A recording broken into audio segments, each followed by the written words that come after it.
Inside the ISS, humanity's greatest space experiment, this is the International Space Station, the most complex, ambitious, and expensive structure humanity has ever built in space. It races around our planet at 28,000 kilometers per hour, completing one full orbit every 90 minutes, flying 400 kilometers above Earth.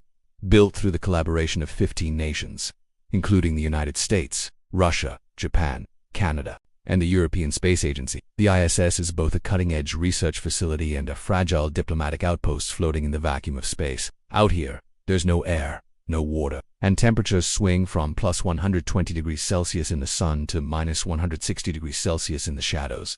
The environment is brutal.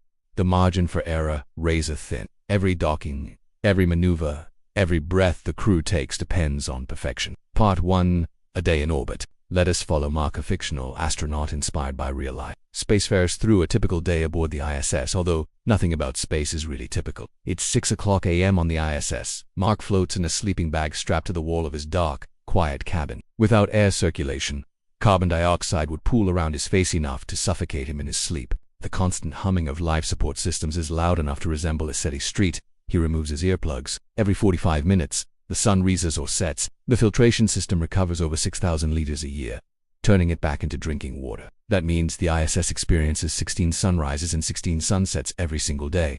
There's no shower up here. Mark wipes himself down with a damp cloth. All water is recycled from sweat, breath, and even urine. He drinks from a pouch and eats rehydrated eggs for breakfast. Coffee is a rare luxury, sipped from a specially designed zero-gravity cup that uses surface tension instead of gravity. Today, he shares his coffee with Dmitry, his Russian crewmate. Despite political tensions back on Earth, Americans and Russians still cooperate aboard this station, a fragile alliance held together by science, trust, and caffeine. Part 2. Life support and design. The ISS is powered entirely by the sun. Its massive solar panels generate enough electricity to power 80 homes. When the station swings into Earth's shadow, backup batteries take over. The thermal control system keeps internal temperatures stable. Ammonia and water-based loops carry heat from the interior to external radiators, which dump it into space. Inside, temperatures stay between 18 degrees Celsius and 24 degrees Celsius, even when the outer hull faces deadly heat or freezing dark. Toilets operate on suction, and waste is dried, packed,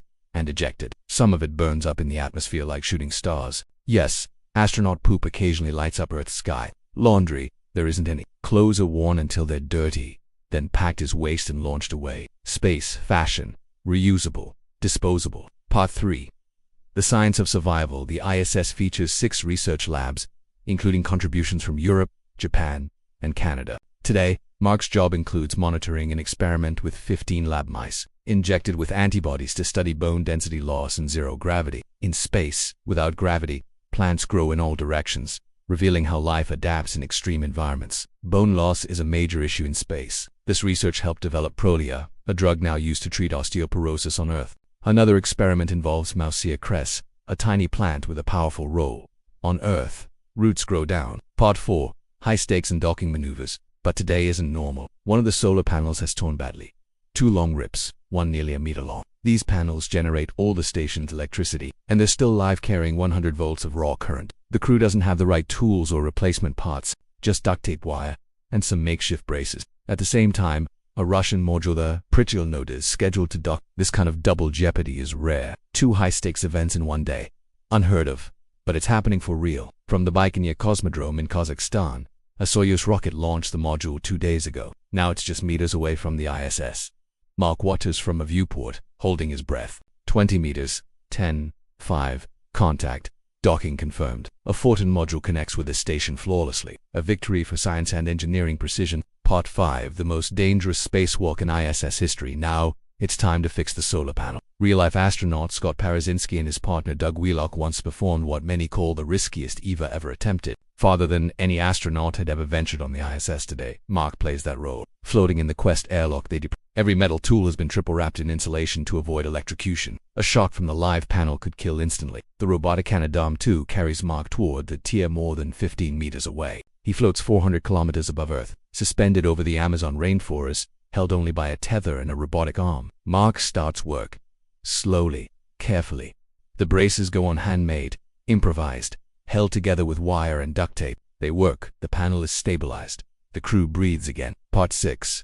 A fragile future. The ISS has been in orbit for more than 25 years. It's starting to show its age. Air sometimes leaks. Power systems glitch. By 2030, the station will be retired, carefully deorbited, and guided into the ocean. But in its lifetime, it has changed the world. Over 240 astronauts from 19 countries have lived and worked here. They've studied how the body breaks down in space and how to protect it. They've tested treatments for cancer, heart disease, bone loss, and muscle atrophy. They've grown plants in space. They've lived through danger, joy, and the deepest silence humanity can experience. Closing narration tonight as the sun sets for the 13th time today. Mark floats in his cabin dreaming of his family, of real pizza, of gravity, and somewhere down below, a little girl might be wishing on a shooting star, unaware it could be part of a waste capsule from space. The ISS is more than a lab, more than a ship. It's a monument to human collaboration, perseverance, and curiosity. And it's still up there, still orbiting, still dreaming for us all. Good night.